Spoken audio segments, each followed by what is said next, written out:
जय हिंद प्यारे साथियों, मैं धर्मवीर यादव स्वागत करता हूं आप सभी का आपके अपने YouTube चैनल वीर सर जीएस वाले में। प्यारे साथियों, तो आज के इस वीडियो में हम लोग बात करने वाले हैं सोलर सिस्टम से बनने वाले टॉप 30 प्रश्नों की, यानी सौर मंडल से बनने वाले टॉप 30 प्रश्नों की, जो कि हमेशा ही परीक्षाओं में पूछे जाते रहे हैं।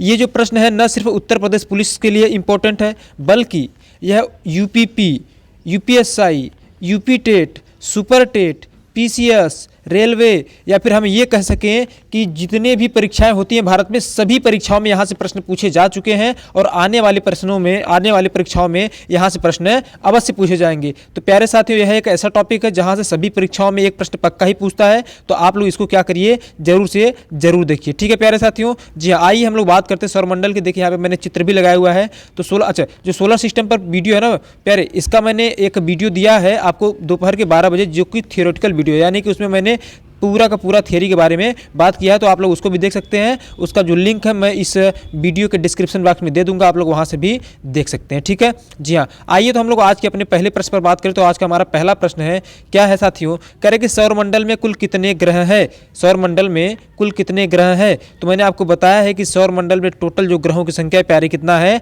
8 है। कितना है? 8 है। वे 8 कौन कौन से हैं? ध्यान सुनिएगा, सूर्य से दूरी के क्रम में मैं बता रहा हूँ। सबसे पहले आता है बुध, फिर उसके बाद शुक्र, फिर उसके बाद पृथ्वी, फिर मंगल, फिर बृहस्पति, फिर शनि, अरुण और वरुण। ठीक है, अब इनका अंग्रेजी नाम भी मैं बोल देता हूँ। Mercury, Venus, earth, Mars, Jupiter, Saturn, Uranus and Neptune. ये सारे के सारे 8 ग्रह जो हैं उनके अंग्रेजी और हिंदी नाम हो गए। ठीक है ना, जी हाँ प्यारे साथियों। आगे बात करें दूसरे प्रश्न की। तो दूसरा प्रश्न कहता है, वह वैज्ञानिक जिन्होंने सर्वप्रथम खोज की कि पृथ्वी सूर्य के चारों ओर घूमती है, या फिर आपसे ऐसे प्रश्न पूछ लेगा या आपसे कह देगा कि सौर परिवार या फिर सौर मंडल की खोज किसने किया? तो सौर मंडल का जो खोज करता है वे कौन है? तो कॉपरनिकस है प्यारे। कौन है? कॉपरनिकस है। अगर आप लोग थियरी को देखेंगे तो आपको सारा कुछ समझ में आ जाएगा। तीसरे प्रश्न की बात करें तो तीसरा प्रश्न कहता है कि सूर्य में किस प्रक्रिया द्वारा ऊर्जा का निर्माण होता है? यानी सूर्य में, चूंकि आपको पता है कि प्रकृति में ऊर्जा का सबसे बड़ा स्रोत क्या है? प्रकृति में ऊर्जा का सबसे बड़ा जो स्रोत है वो है सूर्य। अब आपसे पूछा जा रहा है कि सूर्य में जो ऊर्जा बनती है, ऊर्जा का निर्माण होता है, वो किससे होता है? नाभिकीय संलयन द्वारा, या नाभिकीय विखंडन द्वारा, या दोनों के द्वारा, या इनमें से कोई नहीं? तो प्यारे साथियों, सूर्य में जो ऊर्जा का निर्माण होता है वह नाभिकीय संलयन द्वारा होता है। किसके द्वारा होता है? नाभिकीय संलयन के द्वारा होता है प्यारे। ये सारे के सारे प्रश्न पूछे जा चुके हैं, कई सारे एग्जाम से में पूछे, न सिर्फ UPP बल्कि सभी एग्जाम से पूछे हैं। तो अगर आप किसी भी परीक्षा की तैयारी कर रहे हैं तो ये जो टॉपिक है बहुत ही इंपॉर्टेंट रहने वाला है आपके लिए। ठीक है, चौथा प्रश्न क्या कहता है? चौथा प्रश्न कह रहा है कि निम्नलिखित में से कौन आंतरिक ग्रह नहीं है? प्यारे साथियों, मैंने बताया कि जो 8 ग्रह हैं, 8 ग्रहों में जो शुरुआत के 4 ग्रह, जैसे कि बुध, शुक्र, पृथ्वी और चौथा कौन सा था? मंगल था। ठीक है, बुध, शुक्र, पृथ्वी, मंगल, इन चारों ग्रहों को क्या कहते हैं? आंतरिक ग्रह कहते हैं। ठीक है, जबकि लास्ट के 4 ग्रह जैसे कि बृहस्पति, शनि, अरुण और वरुण, उनको बाह्य ग्रह कहते हैं। ठीक है, तो आपसे पूछा है कि निम्नलिखित में से कौन सा आंतरिक ग्रह नहीं है? तो भैया शनि क्या है? आंतरिक ग्रह नहीं, बल्कि शनि क्या है? एक बाह्य ग्रह है। क्या है? एक बाह्य ग्रह है। पांचवें प्रश्न की बात करें तो पांचवा प्रश्न कह रहा है कि सूर्य के सबसे नजदीक स्थित ग्रह कौन सा है? यानी सूर्य के सबसे समीप स्थित ग्रह कौन सा है? तो भैया सूर्य के सबसे समीप है कौन सा? बुध है। कौन सा? बुध है। और मैंने बताया कि जो बुध है यह सूर्य का जो चक्कर लगाता है सबसे कम समय में भी लगाता है। तो कितने समय में लगा लेता है? तो 88 दिन में सूर्य का एक चक्कर पूरा कर लेता है। कौन? बुध। ठीक है, जी हाँ प्यारे। आगे बात करते हैं छठे प्रश्न की। तो छठवां प्रश्न कहता है कि सूर्य से बढ़ती दूरी के क्रम में पृथ्वी का स्थान है। देखिए, सूर्य से बढ़ती हुई दूरी के क्रम में कह रहा है। ठीक है, यानी ग्रहों का आकार में नहीं पूछ रहा है, सूर्य से बढ़ती हुई दूरी क्रम में। तो सबसे पहले पे आता है बुध, दूसरे पे शुक्र, तीसरे पे पृथ्वी। ठीक है, तो बताइए पृथ्वी सूर्य से दूरी क्रम में किस स्थान पे है? तो तीसरे ही स्थान पर है। किस पर? तीसरे स्थान पर। ठीक है, जबकि अगर आपसे कहता कि आकार की दृष्टि से पृथ्वी का कौन सा आकार है? तो आकार की दृष्टि से 5वां है, क्योंकि सबसे बड़ा कौन सा है? बृहस्पति, फिर शनि, अरुण, फिर वरुण, उसके बाद पृथ्वी है। ठीक है, उसके बाद शुक्र है, फिर मंगल और बुध है। ठीक है ना, घटते मतलब आकार के घटते हुए क्रम में था वो। सातवें प्रश्न की बात करें तो सातवां प्रश्न कहता है प्यारे कि क्षेत्रफल के अनुसार पृथ्वी का स्थान है। क्षेत्रफल यानी कि वही आकार के अनुसार। ठीक है, तो अभी मैंने बताया आकार के अनुसार या क्षेत्रफल के अनुसार अगर आपसे पूछे तो पृथ्वी का जो आकार है 5वां है। ठीक है, जी हाँ प्यारे साथी, कौन सा है? 5वां है। आठवें प्रश्न की बात देखिए, अगर आपको नहीं समझ में आ रहा होगा तो आप अगर थियरी वाला जो वीडियो है ना, अगर आप थियरी वाला वीडियो देख लेते हैं तो आपको ये सारे के सारे MCQs अच्छे से समझ में आ जाएंगे। बात करें अगर 8वें प्रश्न की, तो 8वां प्रश्न कहता है कि सौरमंडल का सबसे चमकीला ग्रह कौन सा है? सौरमंडल का सबसे चमकीला ग्रह कौन सा है? सबसे गर्म और चमकीला ग्रह कौन सा है? तो इसका सही उत्तर है प्यारे शुक्र। क्या है? वीनस। शुक्र को क्या कहते हैं? वीनस भी कहते हैं अंग्रेजी में, ठीक है जी हाँ। तो सौरमंडल का सबसे गर्म ग्रह कौन सा है? तो शुक्र है। सबसे चमकीला ग्रह कौन सा है? तो भी शुक्र है, ठीक है जी हाँ। ध्यान देना, जो शुक्र है ये सबसे गर्म है, ध्यान रखना। कहीं ऐसा आपके दिमाग में न चल जाए भैया बुध क्या है, सूर्य के सबसे पास है तो बुध क्या होना चाहिए? सबसे गर्म होना चाहिए, जबकि ऐसा बिल्कुल भी नहीं है, ठीक है। कुछ अन्य तत्वों की उपस्थिति के कारण जो सूर्य है, सूर्य क्या है? ज़्यादा गर्म है। बात समझ रहे हैं ना? जी हाँ, यानी कि सूर्य क्या है? सौरमंडल का सबसे गर्म ग्रह है और सबसे चमकीला भी, ठीक है। और सबसे चमकीला होने की वजह से इसको शाम का तारा, भोर का तारा, इवनिंग स्टार, ठीक है, पृथ्वी की बहन, सब कुछ कहते हैं। पृथ्वी की बहन तो इसलिए कहते हैं क्योंकि इसका जो घनत्व और आकार है लगभग पृथ्वी के समान, इस वजह से इसको पृथ्वी की बहन भी कह देते हैं। आगे बात करें 9वें प्रश्न की, तो 9वां प्रश्न कहता है कि निम्नलिखित में से कौन से 2 ग्रह सूर्य की परिक्रमा पूरब से पश्चिम में करते हैं? पूरब से पश्चिम दिशा में। ध्यान रखना प्यारे, 8 ग्रह हैं। कितने ग्रह हैं टोटल? टोटल 8 ग्रह हैं। 8 ग्रह में से 2 ग्रह ऐसे हैं जो कि अपना जो चक्कर है, सूर्य का जो चक्कर लगाते हैं पूरब से पश्चिम दिशा में करते हैं। बाकी सारे के सारे जो ग्रह हैं अपना जो चक्कर है पश्चिम से पूर्व दिशा की ओर करते हैं, ठीक है।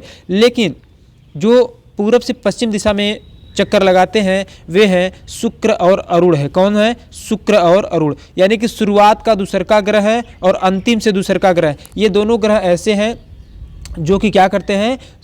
सूर्य के चारों तरफ अपना चक्कर पूरब से पश्चिम दिशा में लगाते हैं। अगर आपको याद करना तो बस ऐसे याद रख लीजिएगा कि शुरुआत का दूसरा और अंतिम का दूसरा क्या करते हैं? सभी ग्रहों की विपरीत दिशा में क्या करते हैं? घूमते हैं। यानी कि शुरू का दूसर का, अंतिम का दूसर का पूरब से पश्चिम घूमता है, बाकी सभी कैसे घूमते हैं? पश्चिम से पूरब। अच्छा, अगर आपसे पूछे कि पृथ्वी सूर्य का चक्कर किस दिशा में लगाती है, तो पश्चिम से पूर्व वो भी लगाएगी, ठीक है। पश्चिम से पूर्व, पूरब से पश्चिम नहीं, ध्यान रखें, वो भी अन्य ग्रहों में ही आएगी। बात करें 10वें प्रश्न की, तो 10वां प्रश्न कहता है प्यारे कि शुक्र किस ग्रह की जुड़वा बहन कहलाती है? तो शुक्र जो है वह कहलाती है पृथ्वी की जुड़वा बहन। क्या? पृथ्वी की जुड़वा बहन। ध्यान रखिएगा, नात रिश्तेदारी वाला जितना भी ग्रहों से पूछेगा तो वो शुक्र और पृथ्वी में ही होगा, ठीक है। चाहे बहन कहे, चाहे जीजा कहे, चाहे कुछ भी कर ले, ठीक है। तो शुक्र किस ग्रह की जुड़वा बहन है? तो पृथ्वी की जुड़वा बहन है, ठीक है ना प्यारे जी हाँ। बात करते हैं 11वें प्रश्न की, तो 11वां प्रश्न कहता है किस ग्रह को लाल ग्रह भी कहते हैं? किस ग्रह को लाल ग्रह कहते हैं? तो प्यारे साथियों, किस ग्रह को लाल ग्रह कहते हैं? तो मंगल को कहते हैं। किसको? मंगल को। क्योंकि मंगल पे ना फेरस ऑक्साइड की उपस्थिति है। किसकी? फेरस ऑक्साइड की, यानी कि लोहे के ऑक्साइड की उपस्थिति है, जिसके कारण ये जो ग्रह है कैसा दिखाई देता है? तो लाल दिखाई देता है, ठीक है प्यारे जी हाँ। अच्छा, एक सबसे इंपॉर्टेंट प्रश्न यहाँ पर भी है कि निम्नलिखित में से किन 2 ग्रहों के पास उपग्रह नहीं है? यानी कि कौन से ऐसे 2 ग्रह जिनके पास उपग्रह है या नहीं? उपग्रह को अंग्रेजी में सैटेलाइट कहते हैं। क्या कहते हैं? सैटेलाइट। कई बार आपसे सैटेलाइट करके पूछ ले तो कंफ्यूज मत होइएगा, ठीक है। और ग्रह को प्लेनेट कहते हैं। क्या कहते हैं? प्लेनेट कहते हैं। तो किन 2 प्लेनेट के पास सैटेलाइट नहीं है? तो वे दोनों हैं बुध और शुक्र, यानी शुरुआत के दोनों ही, यानी जो शुरुआत के दोनों हैं उनके पास कौनो उपग्रह नहीं है, कौनो प्रकार का सैटेलाइट नहीं है, ठीक है जी हाँ। बात करें 13वें प्रश्न की, तो 13वां प्रश्न कह रहा है कि चंद्रमा किसका एकमात्र उपग्रह है? तो भाई चंद्रमा किसका उपग्रह है? पृथ्वी का या बुध का या बृहस्पति का या शनि का? तो इसका सही उत्तर ऑप्शन नंबर सी, यानी कि पृथ्वी का। यानी जो चंद्रमा है ना, चंद्रमा किसका उपग्रह है? तो पृथ्वी का है, और यह पृथ्वी का केवल और केवल एकमात्र उपग्रह है। अगर आपसे पूछे कि पृथ्वी के कितने उपग्रह है, तो केवल और केवल एक उपग्रह है, ठीक है बच्चे जी हाँ। बात करें 14वां की, 14वां का फीबोस रहेगा, कीमोस नहीं रहेगा, फीबोस रहेगा। क्या रहेगा? फीबोस या फोबोस, ठीक है। फोबोस और डीमोस किस ग्रह के उपग्रह हैं? फोबोस और डीमोस किस ग्रह के उपग्रह हैं? तो प्यारे साथियों, इसका सही उत्तर ऑप्शन नंबर ए, मंगल। यानी देखिए, जो हमारी पृथ्वी थी उस पहले सुनिए, ऐसे सुनिए, बुध और शुक्र के पास कौन उपग्रह नहीं, ठीक। उसके बाद पृथ्वी के पास 1, फिर मंगल के पास 2, ठीक है। ये शुरू के 4 ग्रह हैं, और शुरू के 4 ग्रहों में 2 ग्रहों के पास हैया नहीं है, और पृथ्वी के पास केवल 1 उपग्रह है, और मंगल के पास 2 उपग्रह है। और जो मंगल के पास 2 उपग्रह है, फीबोस और डीमोस है। क्या है? फीबोस और डीमोस है। तो ये किसके उपग्रह हैं? तो मंगल के। देखिए यहाँ पे मैं आपको एक चीज़ बता दूं, ये जो डीमोस है, ये आपसे एक प्रश्न इसके बारे में पूछा जाता है कि सौर मंडल का सबसे छोटा उपग्रह, पूरे सौर मंडल का, ठीक है, केवल मंगल का ही नहीं, पूरे सौर मंडल का अगर पूछे कि सबसे छोटा उपग्रह कौन है, तो कौन है? वो है डीमोस। ये क्या है? पूरे सौर मंडल का सबसे छोटा उपग्रह। क्या है? सौर मंडल का सबसे छोटा उपग्रह, ठीक है जी हाँ। अच्छा, सबसे बड़ा उपग्रह कौन है तब सौर मंडल का? तो वो है गैनीमीड, जो कि बृहस्पति का उपग्रह है, ठीक। ठीक है, आगे शायद मैंने चर्चा किया हुआ है, नहीं चर्चा किया तो यहीं पर आप ध्यान रख लीजिए, ठीक है। और अगर आप थियरी वाला जो वीडियो है उसको पढ़ेंगे तो उसमें आपको सब कुछ मिल जाएगा। क्लियर? जी हाँ, यहाँ ध्यान दीजिए, कह रहा है कि किन दो ग्रहों के बीच में क्षुद्र ग्रह पाए जाते हैं, किन दो ग्रहों के बीच में क्षुद्र ग्रह पाए जाते हैं, ठीक है। तो प्यारे साथियों, मंगल और बृहस्पति इसका सही उत्तर होगा। ध्यान रखना कि बुध, शुक्र, पृथ्वी, मंगल, ये 4 ग्रह शुरुआत हो गए आंतरिक ग्रह, फिर उसके बाद बृहस्पति, शनि, अरुण और वरुण, ये 4 ग्रह हो गए बाहरी ग्रह, ठीक है।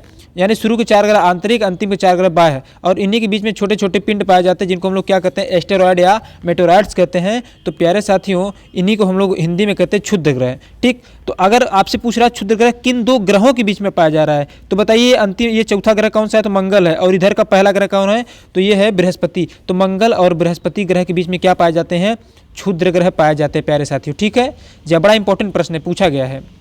बात करें 16वें प्रश्न की, तो 16वां प्रश्न कह रहा है कि सौरमंडल का सबसे भारी या बड़ा ग्रह कौन सा है। सौरमंडल का सबसे भारी या बड़ा ग्रह कौन सा है, तो इसका सही उत्तर है प्यारे बृहस्पति। या फिर आपसे ऐसे कह ले कि क्षेत्रफल की दृष्टि से सबसे बड़ा ग्रह कौन सा है, तो भी आप किसको कहेंगे, बृहस्पति को ही कहेंगे, ठीक है। अगर क्षेत्रफल की दृष्टि से पूछता है तो भी, क्योंकि सबसे बड़ा कौन है, बृहस्पति, फिर उसके बाद शनि, फिर अरुण, फिर वरुण, उसके बाद पृथ्वी है 5वें नंबर पे क्षेत्रफल या आकार की दृष्टि से, ठीक है। लेकिन अगर सूर्य से दूरी क्रम में पूछे तो पृथ्वी तीसरे नंबर पे है। बात करें 17वें प्रश्न की, 17वां प्रश्न कहता है कि सौरमंडल का सबसे बड़ा उपग्रह कौन सा है। यहाँ पे ग्रह नहीं रहेगा, यहाँ पे उपग्रह रहेगा, बच्चे ध्यान देना, ठीक है। या खाली ग्रह लिखा गया है। तो सौरमंडल का सबसे बड़ा उपग्रह कौन सा है, तो गैनीमीड है, मैंने आपको अभी अभी बताया, ठीक है। और जो डीमोस है बच्चे, ये जो डीमोस है ये सौरमंडल का सबसे छोटा उपग्रह क्या है, सौरमंडल का सबसे बड़ा उपग्रह गैनीमीड और सौरमंडल का सबसे छोटा उपग्रह है डीमोस। दोनों को याद रखिएगा अच्छे से।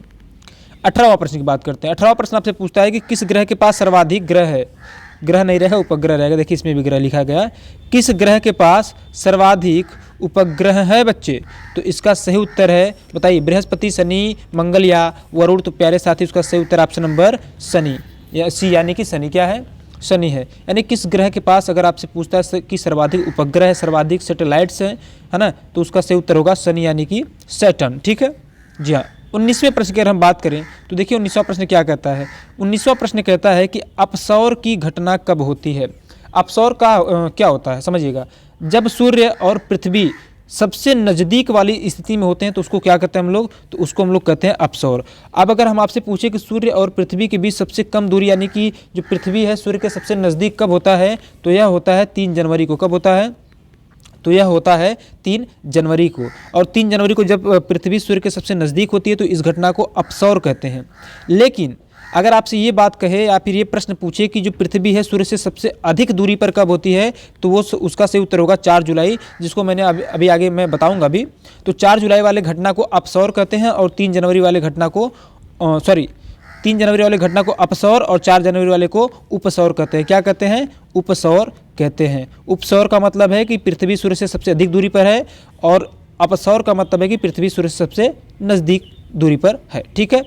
आगे पास प्रश्न, ये जो 20वां प्रश्न है, 20वां प्रश्न क्या कह रहा है, बहुत ध्यान समझिएगा। कह रहा है कि सबसे ठंडा ग्रह कौन सा है या सर्वाधिक ठंडा ग्रह कौन सा है। यहाँ पे आपको मिल जाते हैं 4 ऑप्शन, मंगल, अरुण, शनि या वरुण। तो प्यारे साथियों आपको बताया हमने कि इसका जो सही उत्तर है, पहली बात तो मैं आपको बता दें अरुण है, ठीक है। क्यों है अरुण, क्योंकि अरुण जो है ना अपने जो अक्ष है उस पर लगभग 82.5 डिग्री यानी कि 82 डिग्री के आसपास झुका हुआ है। इसी कारण इसको क्या कहते हैं, लेटा हुआ ग्रह भी कहते हैं। क्या कहते हैं, अरुण को लेटा हुआ ग्रह। और जब लेटा हुआ रहता है तो इस पर सूर्य की किरणें अच्छे से नहीं जा पाती, इसीलिए इसको सबसे ठंडा ग्रह कहते हैं, ठीक है। कई बार क्या होता है कि जो नहीं पढ़े होते हैं अपने अंदाजा से मार देते हैं वरुण को, क्योंकि वरुण क्या है एकदम अंतिम में है, तो लोगों को लगता है कि वरुण क्या है सबसे ठंडा, जबकि ऐसा नहीं है, बिल्कुल ऐसा नहीं है। तो अंतिम से जो दूसरा ग्रह है अरुण, यही सबसे ठंडा ग्रह है, ठीक है ना। जी हाँ। और शुरुआत से जो दूसरा सबसे ग्रह है शुक्र, वो सबसे गर्म ग्रह है। इसको याद रखिएगा आप लोग, पॉइंट को, बहुत इंपॉर्टेंट है, पूछा गया कई बार। 21वें प्रश्न की बात करें तो 21वां प्रश्न कह रहा है कि पृथ्वी सूर्य से निकटतम दूरी पर कब होता है, सबसे निकटतम दूरी पर कब होता है, ठीक है। तो इसका सही उत्तर ऑप्शन नंबर ए यानी कि 3 जनवरी, अभी मैंने बताया। और जो सबसे निकटतम दूरी पर होता है उसका नाम क्या होता है, अपसौर, है ना। वहाँ पे मैंने पूछा था अपसौर की घटना कब होती है, और यहाँ पे पूछे हैं कि सूर्य जो है पृथ्वी के सबसे निकटतम दूरी पर कब होता है। क्लियर। 22वें प्रश्न की बात करें तो 22वां प्रश्न कहता है कि किस ग्रह को ग्रीन प्लेनेट की संज्ञा दी गई है। और ग्रीन प्लेनेट प्यारे साथियों आपको पता है कि हमारी पृथ्वी पर ही होता है। ठीक है, देखिए ग्रीन प्लेनेट कहे चाहे ब्लू प्लेनेट यानी कि नीला ग्रह भी अगर कहता है तो पृथ्वी को कहेंगे, और अगर ग्रीन प्लेनेट भी कहता है तो भी किसको कहेंगे, पृथ्वी को ही कहेंगे। क्लियर है बात? जी हाँ, क्योंकि पृथ्वी पर वायुमंडल पाया जाता है और वायुमंडल के साथ साथ पेड़ पौधे भी पाए जाते हैं, अतः पृथ्वी को क्या कहते हैं, ग्रीन प्लेनेट की भी संज्ञा दी गई है। क्लियर? जी हाँ।